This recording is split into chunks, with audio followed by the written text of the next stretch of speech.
ওই লন্ডন থেকে এক নতুন মুফতি এসেছে, জানেন বোধহয় আপনারা।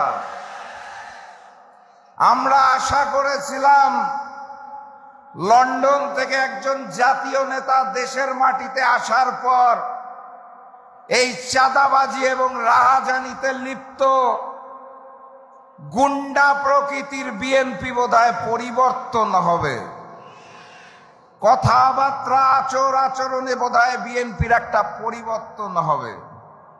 আমরা দুঃখের সাথে লক্ষ্য করলাম লন্ডন থেকে নেতা দেশে নামার পর বিএনপি পরিবর্তন হয় নাই, লন্ডনের নেতা নিজেই নতুন বিএনপি হয়ে গেছেন।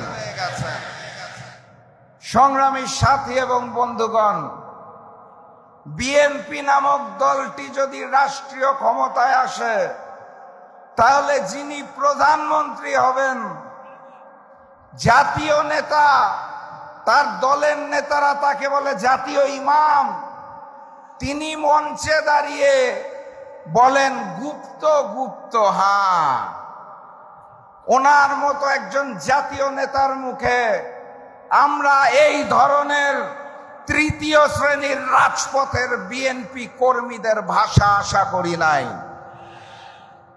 উনি যখন বাংলার মাটিতে রাজনীতি করব না এই মুচলেকা দিয়ে লন্ডনে পালিয়ে গিয়েছিলেন, আমরা ওনাকে গুপ্ত বলি নাই। উনি যখন লন্ডনের মাটিতে বসে ভিডিও কলে রাজনীতি করেছেন লুকিয়ে থেকে, ওনাকে আমরা গুপ্ত বলি নাই।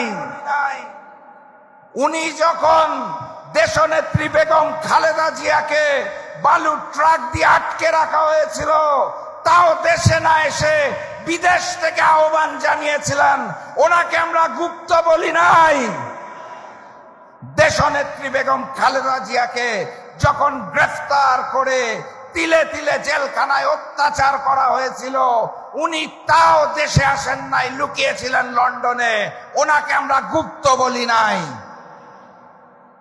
ফ্যাসিস্ট শেখ হাসিনা অগাস্ট মাসের 5 তারিখ পালিয়ে গেলেন, তারপরে উনি দেশে আসতে পারলেন না। 16 মাস সময় লাগলো ওনার দেশের মাটিতে পা দিতে। উনি লন্ডনে বসে বললেন দেশে আসার সিদ্ধান্ত নাকি ওনার একার না, কার কার সিদ্ধান্তে উনি চলেন, কোথায় কোথায় মুচলেকা দিয়ে নিজ মাতৃভূমিতে নামতে হয় সেটা উনি পরিষ্কার করেন নাই, ওনাকে তো আমরা গুপ্ত বলি নাই। ডিসেম্বর মাসের 25 তারিখ বাংলাদেশের মাটিতে নেমেছেন শুধুমাত্র নির্বাচনে অংশগ্রহণ করার জন্য, দেশপ্রেমের জন্য নয়। ক্ষমতার মসনদকে ভালোবাসেন, যিনি দেশকে ভালোবাসেন না তিনি প্রমাণ করেছেন। শেখ হাসিনা পালিয়ে যাওয়ার পর এই নিরাপদ বাংলাদেশে আসতে ওনার 16 মাসের বেশি সময় লাগে, তাও ওনাকে আমরা গুপ্ত বলি নাই। ডিসেম্বর মাসের 25 তারিখ দেশে নেমে উনি বলেছেন আই হ্যাভ আ প্ল্যান। সেই প্ল্যান কি সেটাও খুলে বলতে পারছেন না, গোপন প্ল্যান, তাও আমরা তাকে গুপ্ত বলি নাই। উনি মঞ্চের মধ্যে দাঁড়িয়ে জামাত এবং শিবিরকে উদ্দেশ্য করে বলেন গুপ্ত। আমাদের উচিত ছিল ওনাকে গুপ্ত বলা, কিন্তু রাজনৈতিক শিষ্টাচারে আমরা একটা জাতীয় মঞ্চ থেকে গুপ্ত বলতে পারি না। এটা জনাব তারেক রহমানকে শিখতে হবে। এই বাংলাদেশ মজলুমের বাংলাদেশ, এই বাংলাদেশ আবু সাইদের বাংলাদেশ, এই বাংলাদেশ শহীদ ওসমান হাদির বাংলাদেশ, এই বাংলাদেশ আলেম ওলামাদের বাংলাদেশ, এই বাংলাদেশ আল্লামা দেলোয়ার হোসেন সাইদির বাংলাদেশ। এই বাংলাদেশ কোন চাঁদাবাজের নয়। এই বাংলাদেশকে আমরা নতুন করে কোন নতুন নব্য জালেমের হাতে তুলে দেব না, দেব না, দেব না। অতএব ফেব্রুয়ারি মাসের 12 তারিখ যুদ্ধটা চালিয়ে যেতে হবে। আজকের এই ময়দানে যেভাবে আমার ভাইয়েরা এবং বোনেরা একসাথে বসে আছেন, মুহাম্মদ সাল্লাল্লাহু আলাইহি সাল্লামের সময় পুরুষ এবং নারী একসাথে যুদ্ধ করত, সেই যুদ্ধ এই নতুন জামানায় চালিয়ে যেতে হবে। 12 তারিখ গণভোটে হাকে জয়যুক্ত করতে হবে। কুষ্টিয়ায় আসন কয়টা? প্রতীকটা কি? 4 আসনেই দাঁড়িপাল্লাকে জয়যুক্ত করতে হবে। ফেব্রুয়ারি মাসের 12 তারিখ কুষ্টিয়ার 4টি আসনে দাঁড়িপাল্লাকে জয়যুক্ত করে আগামী দিনের প্রধানমন্ত্রী, মানবিক নেতা ডাক্তার শফিকুর রহমানকে কুষ্টিয়ার 4 আসন উপহার দিতে হবে। আপনারা কি তার জন্য প্রস্তুত আছেন? তাহলে আমি আর বক্তব্য দীর্ঘায়িত করব না, স্লোগান দিয়ে বিদায় নেব। যেই স্লোগান শুনে পুরাতন জালেমের বুক কাঁপত, নতুন জালেমেরও বুক কাঁপে, ওই হিন্দুস্তানেরও বুক কাঁপে। সেই স্লোগান ধরুন, নারায়ে তাকবীর, নারায়ে তাকবীর, নারায়ে তাকবীর, আল্লাহু আকবার। আবারও দেখা হবে, আবারও কথা হবে ইনশাআল্লাহ। আমাদের মানবিক নেতা, আগামী দিনের প্রধানমন্ত্রী মঞ্চের খুব কাছাকাছি চলে এসেছেন। উনি আপনাদের জন্য দিক নির্দেশনা দিবেন।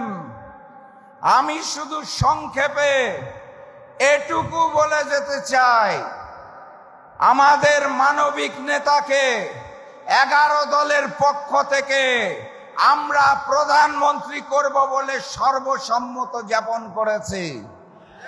আপনারা কি একমত আছেন? 151 আসন লাগবে কমপক্ষে।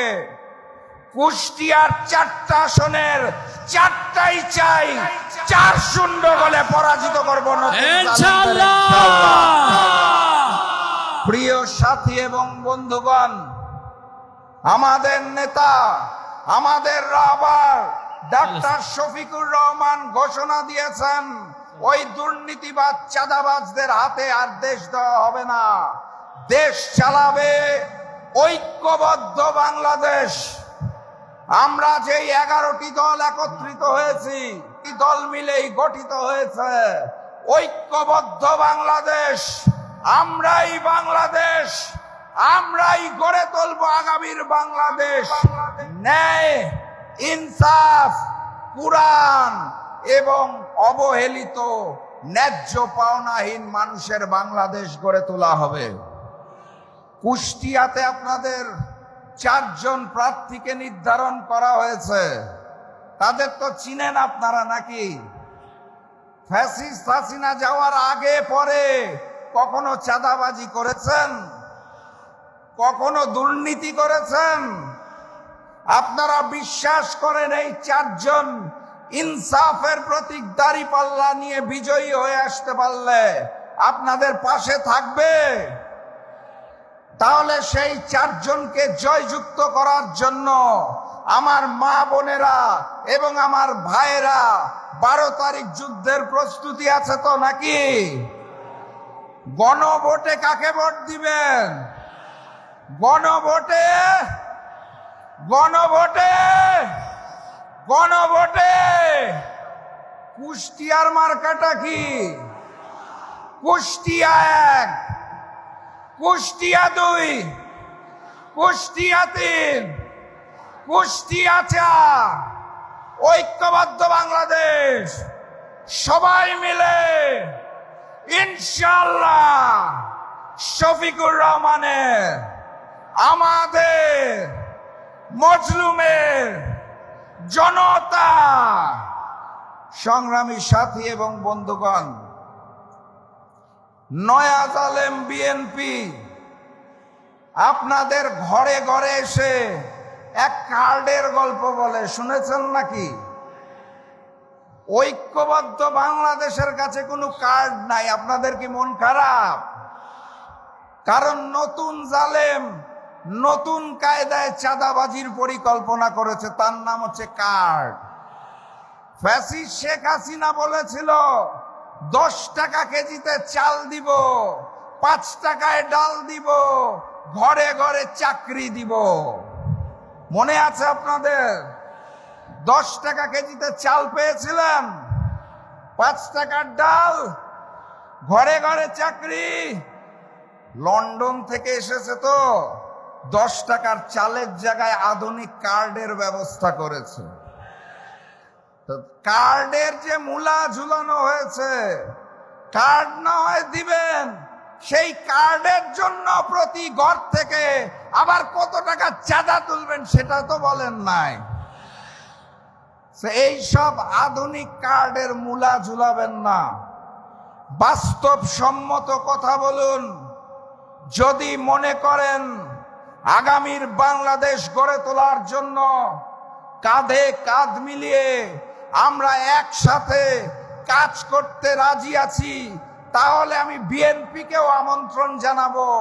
ডাক্তার শফিকুর রহমান প্রধানমন্ত্রী হওয়ার পরে আপনারা আসুন, ডাক্তার শফিকুর রহমানকে প্রধানমন্ত্রী মেনে নিয়ে আমরা একসাথে দেশ গড়ে তুলি।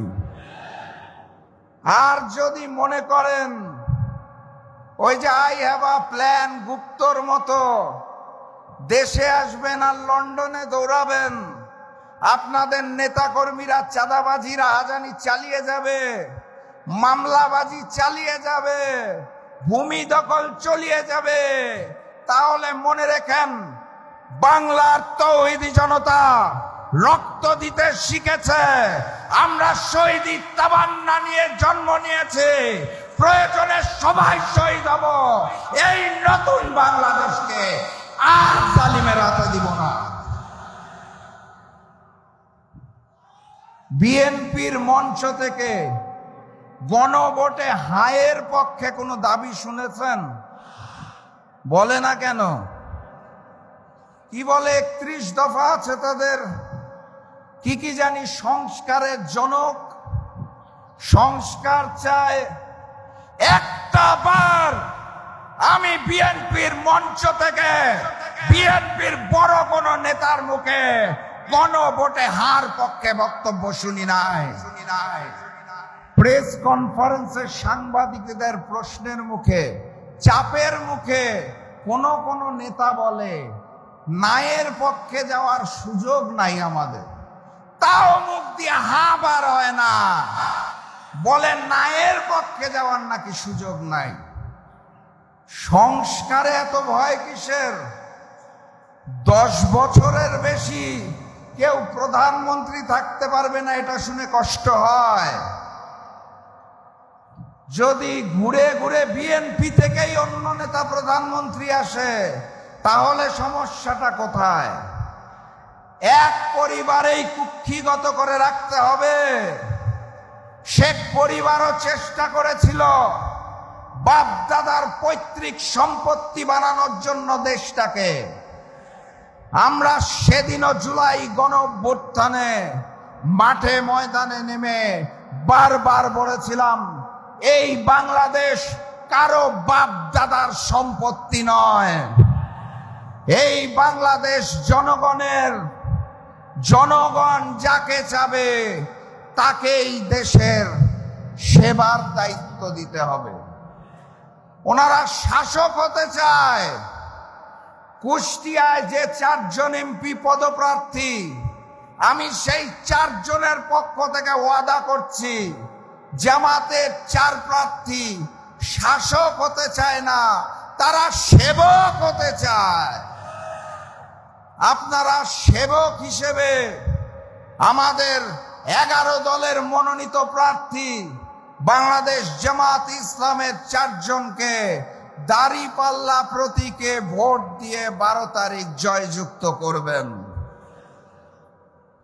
শরীফ ওসমান বিন হাদির রক্তের কসম, জুলাই গণঅভ্যুত্থানের শহীদদের রক্তের কসম, পিলখানায় 54 জন চৌকস অফিসার যে শহীদ হয়েছিল তাদের রক্তের কসম, শাপলায় যারা শহীদ হয়েছিলেন তাদের রক্তের কসম, নরেন্দ্র মোদী বিরোধী আন্দোলনে যারা শহীদ হয়েছিলেন তাদের রক্তের কসম। আমরা কারো রক্তকে বৃথা যেতে দেব না ইনশাআল্লাহ, ইনশাআল্লাহ। এই নতুন বাংলাদেশে ভারতীয় আধিপত্যবাদ এবং আগ্রাসন চলবে না। মানবিক নেতা ডাক্তার শফিকুর রহমান রংপুরের সমাবেশে স্পষ্ট ভাষায় ঘোষণা দিয়েছেন, আমরা যদি দায়িত্ব পাই সর্বপ্রথম তিস্তা প্রকল্প চালু করা হবে। অতএব সীমান্তের ওপারে বসে দাদাবাবু যারা চিন্তিত হয়ে পড়েছেন তাদেরকে বলে দিতে চাই, ঐক্যবদ্ধ বাংলাদেশ এক আল্লাহ ছাড়া কারো সামনে মাথা নত করবে না। পার্শ্ববর্তী রাষ্ট্র থেকে বন্ধুত্বপূর্ণ সম্পর্ক করুন। যদি প্রভু হতে চান তাহলে হাসিনার মতো মাথা পেতে নেব না। আর নতুন জালেম যারা লন্ডন থেকে আসার সময় দিল্লিতে মুচলেকা দিয়ে দেশে এসেছেন তাদের মতো মাথা পেতে নেব না। বাংলাদেশের তৌহিদি জনতা কারো রক্তচক্ষুকে ভয় পায় না। বাংলাদেশের তৌহিদি জনতা, ঐক্যবদ্ধ বাংলাদেশের নেতৃবৃন্দ মাথা নত করলে শুধুমাত্র আল্লাহর সামনে মাথা নত করে। জমিনটা কার? আপনাদের মালিক কারা? আমার মালিককে। আইন কার? কার আইনে দেশ চলবে? অনেক দল ভুল বুঝাতে চায় আমিরে জামাত নাকি শরিয়া আইন মানা করেছে। এই প্রসঙ্গটা ক্লিয়ার হতে হবে। ডাক্তার শফিকুর রহমান স্পষ্ট ভাষায় জানিয়েছেন, সেটা হচ্ছে ভোটের মাধ্যমে যেই গণতন্ত্র আসে, যেই গণতান্ত্রিক সরকার আসে, সেই সরকারের প্রধান হিসেবে, প্রধানমন্ত্রী হিসেবে ওনার দায়িত্ব পর্যায়ক্রমে দেশকে শরিয়া আইনে নিয়ে আসা। একদিনে সম্ভব? উনি পুরা বাংলাদেশকে নতুন করে গড়ে তোলার জন্য মাত্র 5টা বছর সময় চেয়েছে। ওই 71 থেকে 26 পর্যন্ত বহু নেতা দেখেছি, বহু দল দেখেছি, বহু সরকার দেখেছি। এবার ঐক্যবদ্ধ বাংলাদেশকে দেখতে চাই। এবার দাঁড়িপাল্লার বিজয়কে দেখতে চাই। এবার ডাক্তার শফিকুর রহমানকে দেখতে চাই।